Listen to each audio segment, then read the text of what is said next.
कल के ही अपने अत्यंत चिंतनीय प्रेरक लेकिन साथ साथ उतने ही सरस और भाव में प्रसंग को आज और अधिक सरल सरस प्रेरणा के रूप में हम सबके समक्ष प्रस्तुत किया पूज्य पातशाही स्वामी गोविंद देव गिरी जी महाराज ने, और सबने बहुत एकाग्रता से श्रवण किया। उन्होंने संकेत भी किया कि यहाँ का मंच तो दुर्लभ है ही है, लेकिन यहाँ के श्रोता भी दुर्लभ है कि इतने दर्द से इतने भाव से शांत बैठ करके अपना भाव प्रत्येक महापुरुष के भाव के साथ जोड़े रहते हैं। मंच पर अनेक पूज्य महापुरुषों का अभिनंदनीय वंदनीय आगमन गुजरात वलसाड़ से पूज्यपाद आचार्य महामंडलेश्वर श्री स्वामी विद्यानंद सरस्वती जी महाराज यहाँ मंच पर हम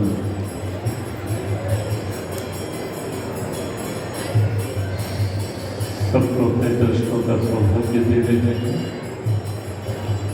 हमारे परम श्रद्धेय मलुक पीठाधीश्वर जी महाराज की सहज उपस्थिति जो स्वाभाविक यहाँ के प्रत्येक भाव के साथ सदैव जुड़ी रहती है। पूज्यपाद हमारे काशी हमारे श्री का सहज स्नेह सदैव साथ रहता ही है और वो आकर्षित भी करता रहता है। अभी हमारे परमानंदीय काशी स्वामी जगदानंद जी महाराज का मंच पर आगमन और परमानंदीय काशी स्वामी संतोषानंद जी यहाँ उपस्थित हैं समय, और हमें पूज्यपाद हमारा श्री स्वामी पूर्णानंद गिरी जी महाराज जो आज के इस सत्र में हैं और उनका भी आशीर्वाद प्राप्त करना है, तो उससे पूर्व कुछ मिनटों में ही परमानंदीय स्वामी जगदानंद काशी महाराज से आशीर्वाद और फिर मलुक पीठाधीश्वर जी महाराज से भी हम निवेदन करेंगे कि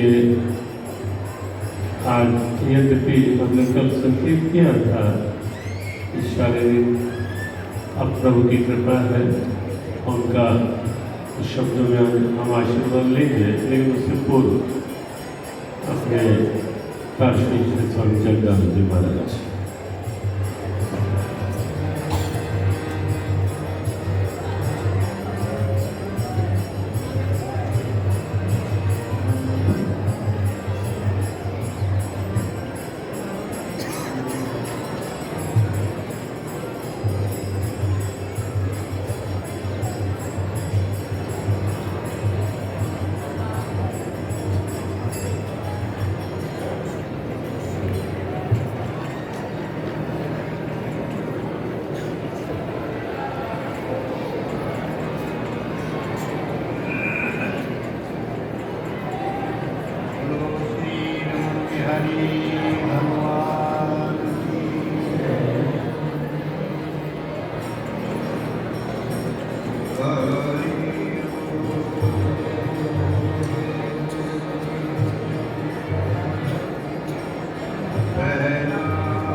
जिन्होंने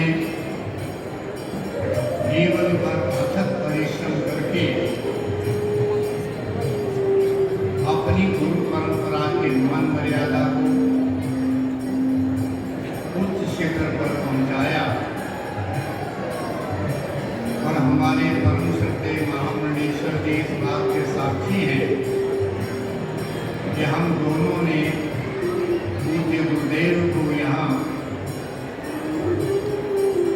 खेती में सेवा करवाते हुए, लोगों के गोबर की सेवा करते कराते हुए और संतों के लिए जो यह फसल होती थी उनको अपने हाथों से श्री गणेश करते हुए देखा।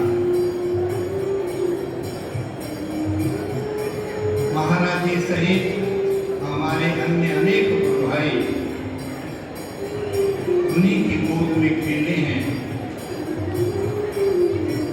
और अब महाराज श्री जी ने अपनी गुरु परंपरा को इतना अधिक मान सम्मान दिया है, देश विदेश तक पहुंचाया है, इनका प्रभाव दूर तक पहुंचा और इस आकर्षण के वशीभूत होकर उनके प्रेम बंधन में बंधे हुए परम श्रद्धेय परमावन्य स्वामी राजेंद्र दास जी महाराज, परम श्रद्धेय परमावन्य स्वामी ज्ञानानंद जी महाराज और स्टेज पर उपस्थित सभी महापुरुष हमारे आदरणीय महामंडलेश्वर जी की प्रेमाकर्षण के कारण से खिंचे हुए ही आते हैं। महाराज जी का तो ऐसा अक्सर कथन होता है कि हम किसी को निमंत्रण नहीं देते और प्रेम में निमंत्रण दिया भी नहीं जाता, केवल कमल की कली खिलती है और भंवरे आना शुरू होते हैं। कोई भी कमल निमंत्रण पत्र नहीं भेजता और उसी परिपाटी को हमारे महामंडलेश्वर जी ने अपने आसन में लगाया है।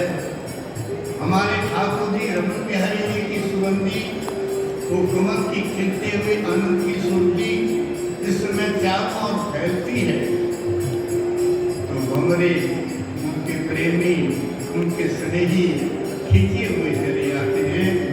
किसी समय में ये बहुत कम मात्रा में था, लेकिन आज इसके विशाल होने का जो श्रेय है हमारे परम श्रद्धेय महामंडलेश्वर जी महाराज का। आचार्य जी से किसी ने पूछा कि आपको आर्षणी क्यों कहते हैं,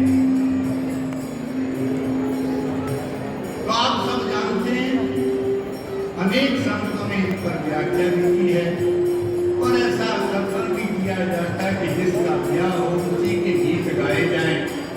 हम रमन बिहारी जी के यहाँ आए हैं, हम कार्षणी परिवार के रूप में आए हैं, तो हमको थोड़ी बहुत जानकारी होनी चाहिए कि कार्षणी हमें क्यों कहा जाता है। हमारे यहाँ पंचदेव उपासना विशेष है, जिसमें विष्णु जी हैं, शंकर भगवान हैं, शक्ति हैं, गणपति हैं और सूर्य भगवान हैं। इन पांचों के अवयवों को अलग अलग नाम दिया जाता है। विष्णु भगवान के उपासना को वैष्णव शब्द से संबोधित किया जाता है। सूर्य भगवान के उपासकों को सौर्य के नाम से उपाध्याय कहा जाता है। शिव जी के उपासकों को शैव के रूप में कहा जाता है। शक्ति के उपासकों को शाक्त कहा जाता है और हमारे गणेश जी के जो अनुयायी हैं उनको गणपत्य कहा जाता है। राम जी के कृपा पात्रों को परम श्रद्धेय स्वामी रामानंद जी महाराज की कृपा पात्रों को रामानंद जी कहा जाता है और जो हमारे रमन बिहारी जी की कृपा पात्र हैं, हमारे कन्हैया के कृपा पात्र हैं, हमारे कृष्ण के कृपा पात्र हैं, उनको कार्षणी कहा जाता है। बाकी देव अपने अपने ढंग से पूजनीय हैं, सराहनीय हैं, श्रेष्ठ हैं, लेकिन इनकी चाल ढाल कुछ और तरह की है। ये जरा रंगीले रसिया हैं, इनको चुप बैठना अच्छा नहीं लगता, किसी को गुदगुदी कर देना, किसी की पगड़ी छीन लेना, किसी का पटका छीन लेना, किसी की जो है लठिया दुखा देना, और जैसे फिर ये करते हैं तो लोग इनकी बंसी भी चुरा लेते हैं, इनके पटके भी चुरा लेते हैं, इनकी माला इनकी हार भी चुरा लेते हैं। इसमें इनको आनंद आता है, ये इनका स्वभाव है। आप लोगों ने भी सुना होगा, विरजा नदी के किनारे पर स्नान करने के लिए माता यशोदा जी भी गई, और एक घाट पर हमारे आदमी राम जी को साथ में लेकर कौशल्या जी भी गई। माँ कन्हैया ने और राम जी ने आपस में कुछ की और उसमें निर्णय किया कि कुछ चमत्कार दिखाना चाहिए। वो चमत्कार क्या हुआ कि दोनों ने अपनी अपनी जगह पर डुबकी लगाई, और राम जी तो निकले आए यशोदा जी के घाट पर, और कन्हैया ने डुबकी लगाई तो ये निकले हमारे कौशल्या जी के घाट पर। और जिस समय कौशल्या जी ने देखा भाई मेरे राम जी को क्या हो गया, ये तो वाकई मेरी मालाओं से झूलने लगा, मेरे गले से झूलने लगा, मेरे हाथों को पकड़ के उठाने देने लगा, ऐसा क्यों हो गया। और उधर राम जी पहुंचे जो है हमारे यशोदा जी के पास में, तो एकदम चुपचाप शांत सीधे राम। यशोदा ने सोचा इसको कोई अलाय बनाए, उधर कौशल्या जी ने वो सोचा कि इसको अलाय बनाए लगी, इतना चंचल हो गया है। उधर चंचल जो है सीधे हो गए तो उनके लिए अलाय बनाए का चक्कर बढ़ गया। तो दोनों ने अपने अपने ओझा बुलाए, झाड़ा फूंकी की गई, वो उनका जो है अलाय बला उतारने के प्रयत्न में लगे, इनके लिए अलाय बला उतारने के प्रयत्न में लगे। और दूसरे दिन जिसमें घाट पर स्नान करने के लिए आए, लोगों ने भी जो है अपन पूर्ण स्थापना कर ली, अपने अपने स्थान पर पहुंच गए। राम जी कौशल्या जी के यहाँ पहुंच गए, और हमारे कन्हैया जी ने वो यशोदा जी के यहाँ। अब यशोदा जी की गोद में जिस समय कन्हैया जी ने उत्पात उद्यम करना शुरू किया, और उनके हाथों को पकड़ के घूमना शुरू किया, मैया मैया करके उछल कूद, हाँ बोले छोरा ठीक हो गया, इसलिए लाए में उतर गई है। और ये पहले जैसा नहीं रहा, बीच में थोड़ी गड़बड़ हो गई थी। उधर राम जी सीधे पहुंचे तो उनकी प्रक्रिया ऐसी रही। तो ये जो नटखट है, इनके साथ में बैठे उठे लोग भी जरा टेढ़े मेढ़े ठीक लगते हैं, इनके सका स्नेही भी बड़ा जो है हंसी मजाक इत्यादि करते रहे। उसके कारण से जो है एक बार बाबा जी यहाँ पहुंचे, बाबा से कहने लगे बाबा हो मैं भी गैया दूंगा। बाबा ने कहा एक बड़ो है जा, अभी बहुत छोटो है, गैया के धन बड़े हैं, तेरे हाथ छोटे बोले ना। अब बाबा तो बैठे गैया को बोले थे, इन्होंने दोनों हाथ ऊपर किए और बाबा की पगड़ी से इनका थोड़ा सा हाथ ऊपर चला गया। बाबा देख मैं तो तेरे से भी बड़ा हो गया। बाबा ने पीछे मुड़ के देखा, हाँ बहुत बड़ा हो गया, लेकिन गैया नहीं करेगा। मैया के पास में गए, वहां भी दाल नहीं चली। चलो सोचा अब अपने को खुद ही कुछ करना पड़ेगा। एक कमोरी ली, छोटा सा लोगना लिया और फिर में आ गए। सोचा कि भाई अब करे तो करे क्या, बड़ी गैया को हाथ लगाए, कहीं लात वात मार दी तो दिक्कत आएगी। हम छोटे ग्वालिया हैं तो छोटी गैया से शुरू करें। तो बछड़ा बच्चियों की खिड़क में घुस गए, वहां चारों ओर निगाह दिखाई और देखा कि एक हेमा नाम की बछिया थी। उसको जाके पुचकारा, उसके पिछले पैरों में लोगना बांधा, कमोरी लेकर के जैसे दूध निकालने लगे तो दूध कहां से निकले। गैया बछिया तो खुद ही अभी दूध पीती थी। अब सोचने लगे कि प्रोसीजर में कोई कमी रह गई, ऐसा लगता। सोचते बोले हमारी गैया का बछड़ा बछिया तो कोई छोड़ा नहीं, बाबा तो पहले छोड़ते। अब देखे कहां से गए बछड़ा बछिया मेरे। चलो कौन ढूंढने के चक्कर में पड़े, थोड़ी देर को ये नाटक हमें ही कर लेंगे।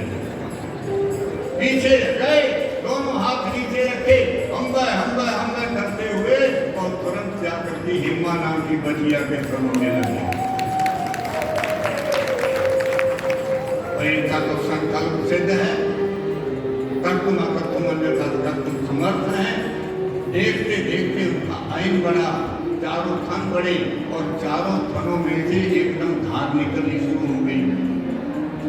अब ये घबराए, एक थन में धार निकलती है, चारों में से भागे, एक के नीचे हाथ, एक के नीचे कमोरी, एक के नीचे मुंह। अब एक ढंग की धार फिर नीचे गिर रही थी। अब सोचे क्या करे, बाबा हो बाबा। अरे लाला क्या बात है? बोले मेरी गैया दूध दे रही। बाबा ने सोचा बच्चियों के पेट में धार डाली को और यूं कह रहे गैया दूध दे रही। गैया कहा दिया है? नारायण नारायण करते करते बाबा आए, जाके देखा तो बछिया के चारों थनों के नीचे से दूध की धार निकल रही। अरे बोले ये क्या कर दिया तेने?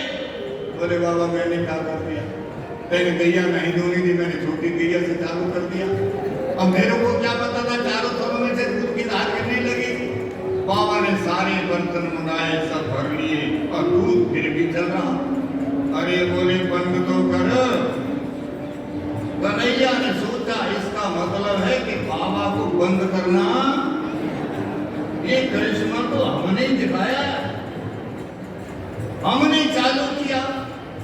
अब वहां से वहां टहलते फिर अरे बोले यही घूमता रहेगा, दूध नीचे जा रहा है, इसको बंद तो कर। अब कन्हैया दोनों हाथ पीछे को करके इधर से इधर, इधर से इधर घूमने तो सही, पर मन में डर भी लगता था कि भाई बंद तो हमको भी नहीं करना आता।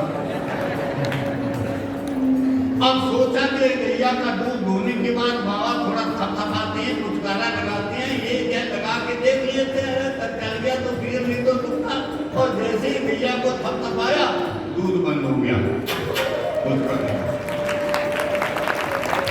अब तो इन्होंने सोचा मैंने वो करिश्मा करके दिखाया जो मेरे बाप ने कभी नहीं किया। मेरे बाप की तो तरीका बाप के बाप ने नहीं किया, क्योंकि कभी तो हमारे बाबा सुनाते कि भाई तेरे बाबा के समय में गैया के चारों थनों में से दूध की धार निकली थी, कोई नहीं सुनाया। इसका मतलब ये करिश्मा तो हमारे रमन बिहारी ने ही करके दिखाया है। जरा तालियां तो बजा दो। और एक का जो है होली का भजन, उसके बाद हमारे परम श्रद्धेय स्वामी ज्ञानानंद जी महाराज की जैसी आज्ञा हो।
प्रसाद